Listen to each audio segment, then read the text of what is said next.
and let us talk to you further about that. We want to get to know you, help you in any way we can, pardon me, and primarily to help you as it relates to your spiritual condition. We are concerned about that as we are our own, and we appreciate you being here this morning. I did mention in the family report this morning I had a rather lengthy section about those who are sick, and I want to say up front, I don't always get that right. I don't always get that complete. I don't always get that put in there what you want to. It's very hard to get updated information a lot of times on those who are sick, those who need special attention, those who need prayers. I will say we give it effort. I don't know if we give it everything we should, but we give it effort. And so I feel like from time to time that as I did this week in the family report, I just might maybe make use of that area in the family report and just say to you, here are some things, here are some people who have some special needs. And so if I have left anybody out, I certainly apologize. If I have stated things that were untrue or unclear, I certainly apologize. I'm pretty good at doing that from time to time. So, but I want you to know that that would be a good place for you to at least begin as you think about those we need to be praying for. And we do need to be praying, not only praying for, but we need to help these who are troubled in any way that we can, as this family report has stated, and as I guess been somewhat unclear because I've gotten a lot of questions. People wonder what I'm doing here this morning. Well, I'm actually supposed to be here today. I'm leaving this afternoon. I headed to Florida for about 10 days. I have a meeting there next weekend, but look forward to being down there this week. Blake is going down with me. We're flying down, and Taylor Davenport's going to chaperone us this afternoon, so she's going to go with us. And I look forward to that. It's an opportunity for me to hear some good lessons in Blake, and an opportunity for us maybe to be around some people that can help us. So I look forward to that. Appreciate the opportunity to go. My meeting next weekend, I will tell you this, it's going to be in Gainesville, Florida for the Glen Springs Church. Ralph Walker and I are doing a series of lessons on Friday, Saturday, and Sunday that have to do with famous last words. And I look forward to that. Ralph and I have communicated. You're familiar with Ralph Walker. He was in our lectureship a couple of years ago. He'll be here with us in June if the good Lord wills. And I look forward to that. And that's actually the church where Phil Robertson preaches. Phil has preached here before, and he's preaching in Glen Springs, so I look forward to being with them as well. And Phil's going to be holding our fall meeting this coming fall again, if the Lord will. So should be a good trip for me, should be beneficial, and I would continue to ask you, if you would, please, to pray for us while we are gone. Rye and Lee will be speaking for you tonight, and I think that's a great thing. I look forward to hearing those lessons, and I know that they look forward to presenting those lessons. I think it's good when other men can speak. I think it's encouraging to all of us. It's encouraging to them and helpful to all of us. So I look forward to hearing that, and I know you look forward to being here tonight. Most of you probably do not know Greg Gamester. Greg is a friend of mine. He and his wife Amy worshiped with us when we lived in Florida. Greg is not a professional golfer, but probably could have been. Greg was a three-time All-American golfer at Florida Southern College, was teammates with Rocco Mediate and Lee Jansen. If you know anything about golf, you probably recognize those two names. And if he had turned pro, you would probably have known Greg Gamester as a professional golfer as well. Occasionally, I would play golf with Greg, and one day to make it even, he said, let me just choose one club. I'll just play the round with one club, and you put as many clubs in your bag as you want, and we'll play around the golf. And I said, that sounds like a pretty good idea to me. Well, he took a 6-iron. It beat me by 17 strokes. I just tell you that to tell you I'm a really bad golfer. And to also tell you that when somebody knows what they're doing, then one club is sufficient. You can have, if you're a professional golfer, you can have as many as 14 clubs in your bag. All those clubs are designed to do a specific thing. But you have to know how to use those clubs. And as I thought about that, and I've thought about that many times, how bad I am and how good he is, and I thought about that, and I thought, well, what is the one letter? What is the one book in the Bible? And while they all have different functions, while they all tell you different things, what is the one book in the Bible that kind of sets the tone, kind of helps us understand? If I could just take one book and talk to people about God, what would it be? You might think something different. I think personally that I might at least begin with Ecclesiastes. That doesn't mean that it answers every question, But what it does, it helps me kind of set the tone and set the foundation because it answers this question: what is it about life that is most important? And if any one book in the Bible answers that question, it is the book of Ecclesiastes. It is really the purpose for which it was written and for which things that were done, that were recorded, were done. So it helps us understand that. I would use the book of Ecclesiastes because it tells me that, and it is a time saver for me. It is a time saver for you. Solomon wrote this book. I think we could say that he ran all the tests and he did everything that he could do, and he could do everything that he wanted to do. That's a very important thing for us to remember about this great book. But his answer to ultimate good, as all of us know, is very simple. He said in verse 13 of chapter 12 that you need to fear God and keep his commandments, for this is the whole duty of man. I appreciate you turning to that, although most of us, if not all of us, could quote that verse this morning. It is a verse that while it is the ultimate good, I think that sometimes in my judgment as we preach and as we talk about this, I think sometimes we don't maybe completely understand what he's saying about this. And I'm not suggesting that I completely understand it this morning, but I think there are some things about the verse that help us understand the magnitude of it. There is, I think, a balance. I think there is a balance to life. And I'm not talking about there is a balance in the ultimate purpose. We know what the ultimate purpose it is. And I'm not trying in any way to negate that this morning. But I'm suggesting to us this morning that there are things that are stated in that ultimate purpose, and there are means by which we get there that maybe we don't sometimes realize as much as we should. And I want to talk to you today just about 2 points that I think are important for us to remember. The first point that I'd like to make to you this morning comes from this second chapter. I'm going to read 11 verses, and I'd like for you to follow along with me if you would. Beginning in verse 1 of Ecclesiastes 2. This is what Solomon says: I said in my heart, come now, I will test you with mirth. And I want you to just notice, sometimes we read over passages, and I'm guilty of this as well, and I don't think maybe we realize exactly what he's saying and the magnitude of it. Solomon would start, I said this in my heart. He was on a search, folks. He was on a search, and I don't know that he had in his mind, I'm gonna search this out so that all mankind forevermore will have this information. But I'll tell you what, he was on a search for himself. He said, I said in my heart, this is what I'm set to do. This is what I'm destined to do. I want to find out about this. And so continue on. He says, therefore enjoy pleasure. But surely this was also vanity. I said of laughter, madness, and of mirth, what does it accomplish? I searched in my heart how to gratify my flesh with wine while guarding my heart with wisdom, and how to lay hold on folly till I might see what was good for the sons of men to do under heaven all the days of their lives. I made my works great. I built myself houses and planted myself vineyards.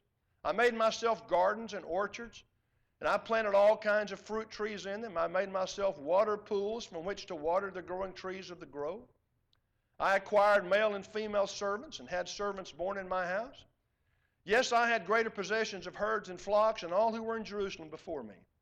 I also gathered for myself silver and gold and the special treasures of kings and of the provinces.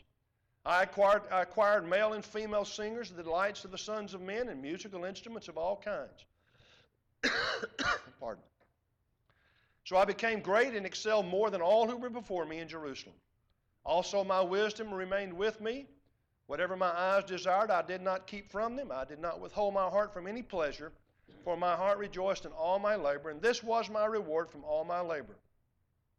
Then I looked on all the works that my hands had done, and on that labor in which I had toiled. And indeed all was vanity and grasping for the wind. There was no profit under the sun. When I say to you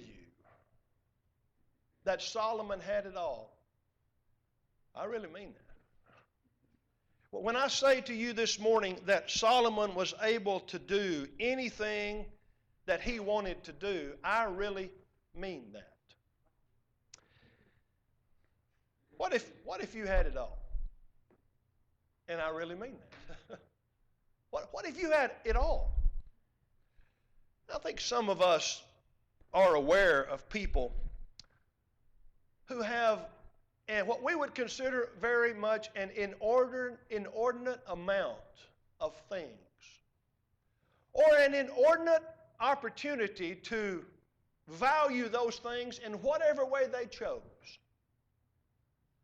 But I don't think any of us know. Matter of fact, I know that none of us know anybody that could do what Solomon did. What if you had this morning no responsibility? You know, we talk about, boy, I'm responsible for this and I'm responsible for that. Well, this falls on me and that falls on me. Let me ask you a question. What if you could make it so that you had absolutely no responsibility? Just think about that. You just lived, you just got up every day and you did exactly what you wanted to do. I'm going to tell you what, that wouldn't excite you too long. Part of what responsibility does, it gives you purpose. It'd be very difficult to have no responsibility at all, no obligation to anyone or to anything. I'm going to suggest to you this morning that while we might initially say, man, I'd like to try that for a while, that's exactly how long it would last, a short while, because that's not how God made us.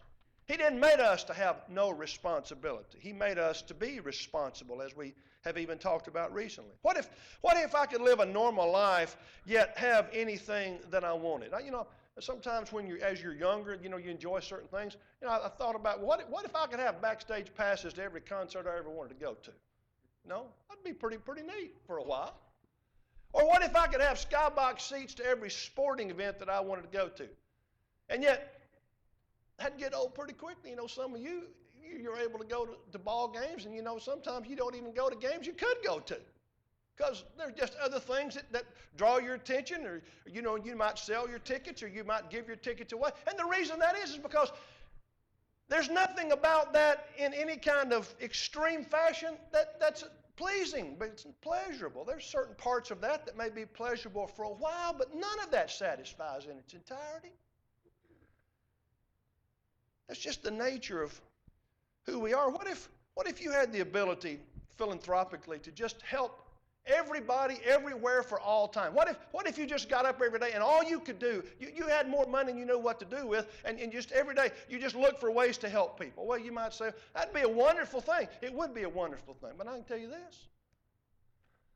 At some point, that would become something that would not be pleasurable. Not in the fullest sense.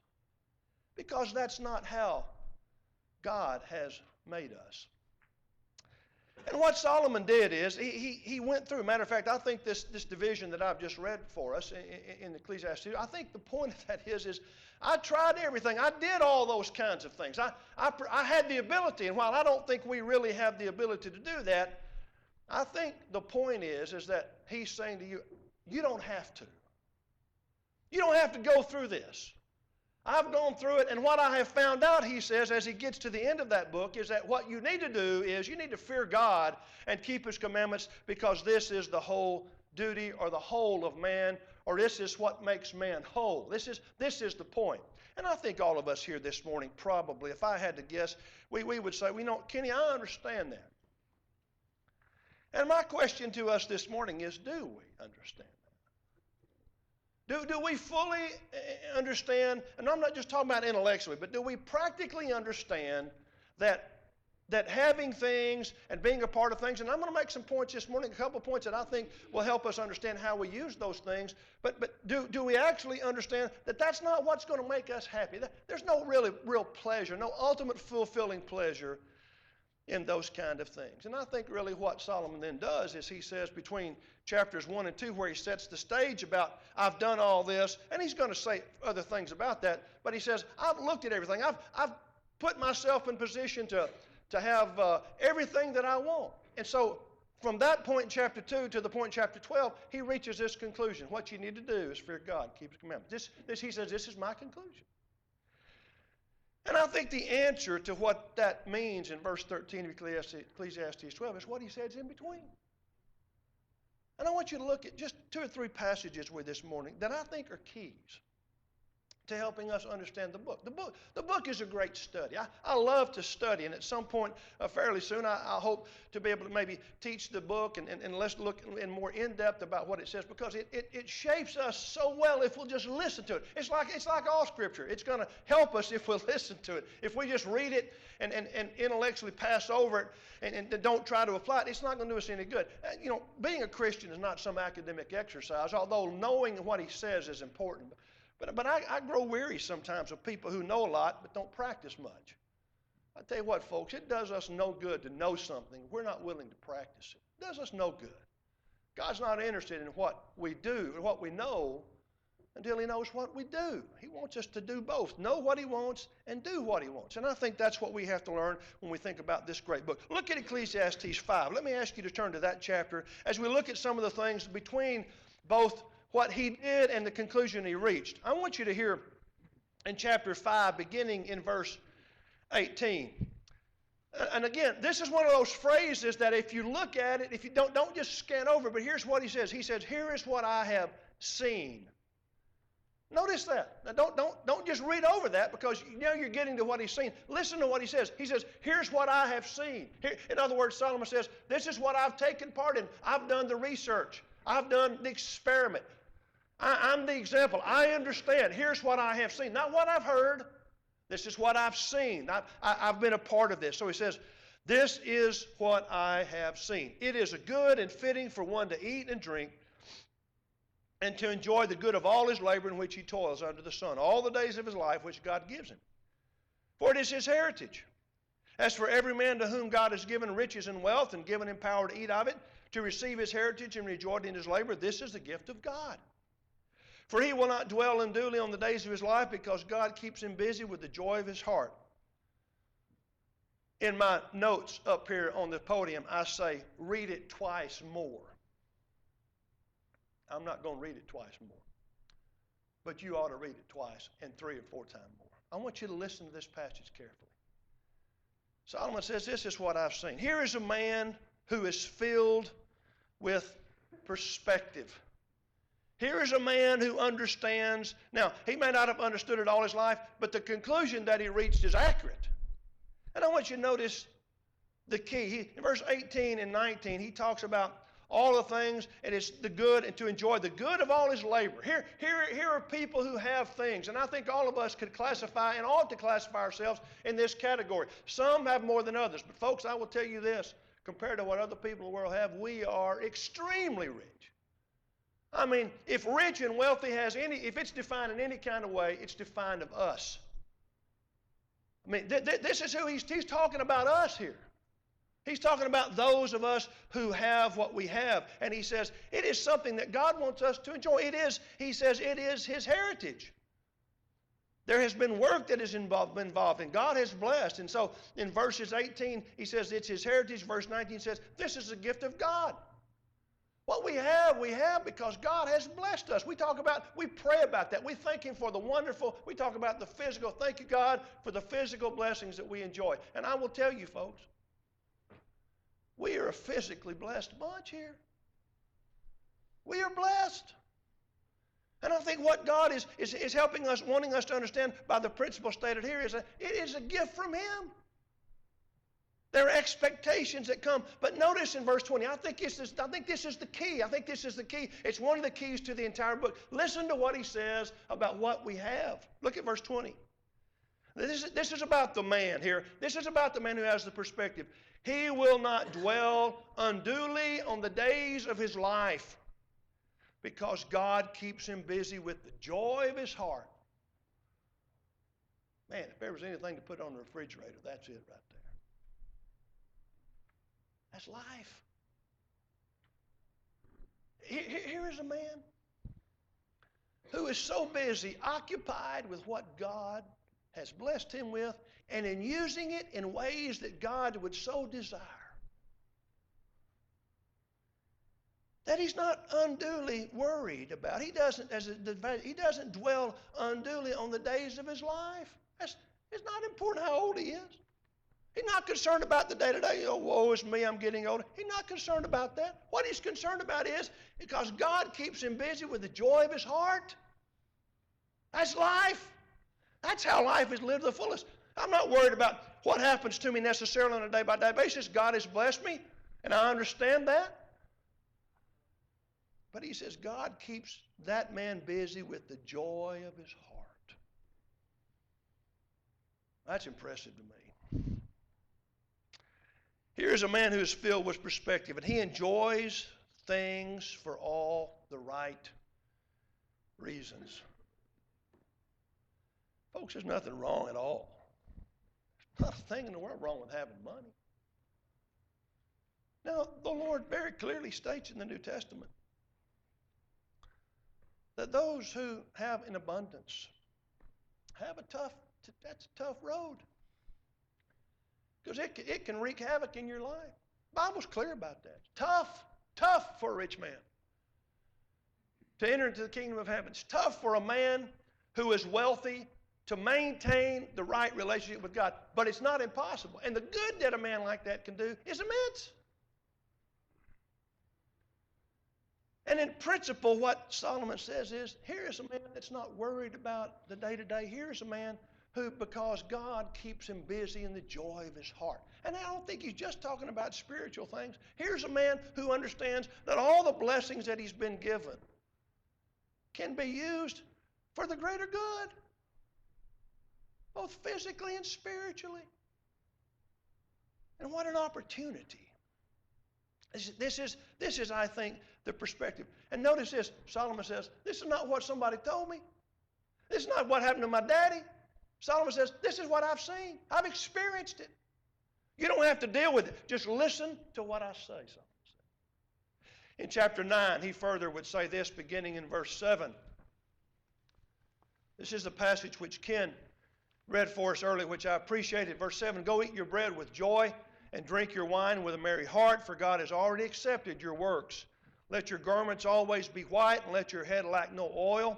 Live joyfully with a wife whom you love all the days of your vain life, which he has given you under the sun. All your days of vanity, for that is your portion in life and in the labor which you perform under the sun. Whatever your hand finds to do, do it with your might, for there is no work or device or knowledge or wisdom in the grave where you are going. That's more perspective.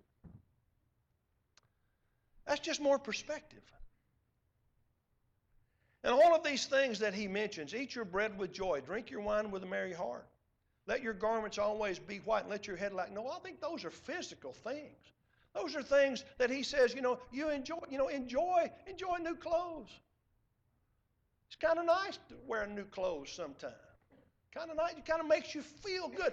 Solomon said, enjoy that. Nothing wrong with that. But if that becomes the point of your life, you've missed the point, because he talks about in this same passage, he talks about the fact that your days of vanity, that is your portion in life. And he wants you to understand that even those pleasures that are there because God has given those pleasures to you are pleasures that will soon be gone. New clothes don't stay new clothes long. New clothes aren't new clothes after you take them off the first couple times, and you just throw them down like you do your old clothes, right? You don't care for them like you used to. It's kind of like your new car, you see. That's kind of a nice new car. A couple years ago, I got that truck that I drive. Man, I was kind of proud of that truck. Man, the first time it got mud on it, it was off within seconds. And now there's petrified mud on my car now. That's the nature of the way that goes. And God's not saying. He said, take some pleasure. There's things about those kinds of things that are good, but don't misunderstand what's really important. To us, Solomon says, enjoy the pleasures of life, but enjoy them with perspective. What does a good day mean for you? Well, when I talk to you, or when you talk to me, and we end the conversation, we say, well, have a good day. What does that mean? I want to ask you a question. What do you think a good day means to Bill Hester? Or Vonda Reeves? Or Mary Evelyn Mumaw?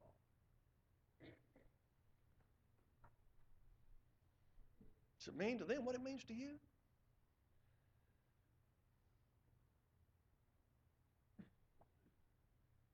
To some, a good day is, I got up today. To some, a good day is I was able to take a bite of food today and taste it. To some, it is I was able to get out of bed without falling down. To some, it was I was able to get out of bed without my back hurting. To some, it's what it is for most of us. It's just going about the routine of the day like we always do. But folks, a good day is a day that the Lord has made in which the pleasures of life are able to be enjoyed the way God intended. There's a lot to all that. I realize that. But I think Solomon's advice is, if I can put it this way, he says, you need to enjoy the simple pleasures, understanding that at some point in time, your hand's going to be called. I've blessed you, I've given you things, and in many cases, he says, in abundance. You remember the prayer that Patrick offered this morning before we gave back to the Lord that which we've prospered? And he said, we're truly blessed, or words to that point, even beyond what we need or what we even should have. That is so true. But even the things that he's given us, he wants us to enjoy. The food, as we sometimes pray about the food and the clothing and the shelter. Man, I enjoy the food. I enjoy the clothing. I enjoy the shelter. I enjoy being married to the woman of my youth who has somehow found a way to say, yeah, I'll marry you with all your faults and with all your warts and with all your problems and with all of that. I'll still marry you. And she's done it, and she's done a pretty good job of raising me to this point. But those are the kinds of pleasures that I think the Lord wants us to enjoy. He talks about in Ecclesiastes, he talks about being a young person and enjoying that. I can remember being a kid. I thoroughly enjoyed my childhood. I don't remember everything about it, but man, I remember it was good. And now that I'm moving toward things that he's going to talk about in Ecclesiastes, the 12th chapter, I begin to understand how all that stuff's starting to fail. And the grinders go low. I'm starting to get that now. But the point is, enjoy it while you have it. Let me just ask you to think about this. You remember this passage from Acts 2? Verse 46 says this, referring to those who were Christians. He says, they ate their food with gladness and simplicity of heart. I read that and I go, man, what are you talking about all that? People just become new Christians. They just been baptized into Christ. This was the day of Pentecost, Luke. Why are you talking about this? I'll tell you why I think he's talking about it. Because I think they begin now to understand the real value of what we have. I mean, I may be wrong about this, but they ate their food. Why even say that? They ate their food. That's what everybody eats their food. We always eat food. They ate their food with gladness and simplicity of heart. There's a different perspective. That's different than, here's your food, eat it and go on. That's perspective. That's enjoying it for what it is. So I think he's saying, enjoy those things that God has given you. And may I just say this, just as a kind of as a side item, but I know we tend sometimes to be down, and we tend to sometimes be negative, and we sometimes we look at the dark side, and I understand sometimes why that is. It's hard to be up all the time, but I'll tell you what, I think what he's saying is, have the perspective that God wants you to have. There's not going to be times that are going to be hard. There's not going to be suffering and problems. He addresses that not only in this chapter, in this book, but also in other books that we call the wisdom literature, obviously. But I think his point here is you need to enjoy these pleasures that I've given to you. And this kind of takes me to my second point. This is in reference to the point that I made to you Wednesday night when I was announcing what I want to speak on. The second point that I want to mention to you is that when you read Ecclesiastes 12 and 13, The point of that is it needs to matter. Don't just read over that and go, I think that's right, and pretty soon, when I reach a point where these other things don't tend to affect me like they do, then I'm going to start paying attention to what he says in verse 13 of chapter 12. And my point to you now is this: it needs to matter now to you. That's his point. That's why just a few verses before he says that in chapter 12, in chapter 11, he says, young man, you need to rejoice in your youth, but you need to understand that God's going to bring everything into judgment. God's going to call you into judgment, and He's going to call you into judgment based upon what you did while you were young. And the practical way to apply that is to a young person is this: don't do stupid things. Or more directly, don't do sinful things. Because when you're young, the pleasures are still the pleasures, and because in your mind the judgment and the consequence of that is a further away, so the enjoyment, I think, to some degree becomes even greater because in your mind, there is no consequence. And what Solomon says is, there's consequence. And if you're wise, you'll listen to that. So I would suggest that we don't disregard the conclusion. I think we need to learn Solomon's lessons, which are let experience teach you. When your parents say to you, you ought not be doing that. Or when your parents say to you, you need to really think about that. They're not doing that because they want to make you mad. They're doing that because they love you. And they want you to think about what it is that you're doing. And they have, in some way, I think, reached a point a little bit further down the road of life that helps them understand, no, it is what Solomon said. It is just fear God and keep His commandments. That is what this is about. And that's what they're trying to help me do. When I think about these kinds of things, and of course, a lot of things go through your mind, I think about my own children and just how I've dealt with my own kids. And practically how that comes about. But you know what happens in time, like it did with me, is that if God gives me the time, and if God gives you the time, you will grow if you keep the principle before your mind. But when wisdom speaks, listen to it, no matter who it is. And when the Bible sets forth the principle, you need to listen. Why you say, Kenny, why do I need to do that? Because God is going to hold you accountable. And what you do in life will ultimately be judged. And so I would say not only to those of us who are older and moving in that direction very quickly, I would say that those of you who are younger are moving in the same direction just as fast. And if you will accept this principle that I need to fear God and keep His commandments because it's all my life is about. Enjoy the things that God has put before you that are right and that are good. Enjoy those things. Be appreciative of those things. Be blessed with those things. Share in those things. Share with others in those things. But understand that pleasure in and of itself comes with a price. Comes with a price.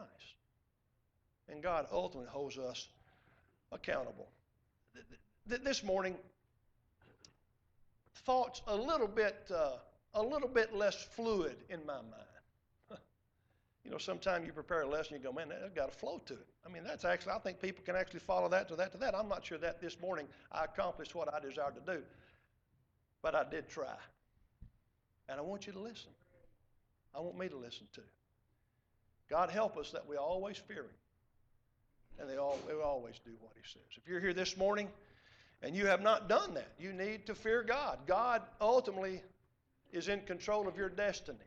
God will do with you what He desires, but He wants to have mercy upon your soul. And He says, I'm going to do that if you'll obey my Son, Jesus Christ.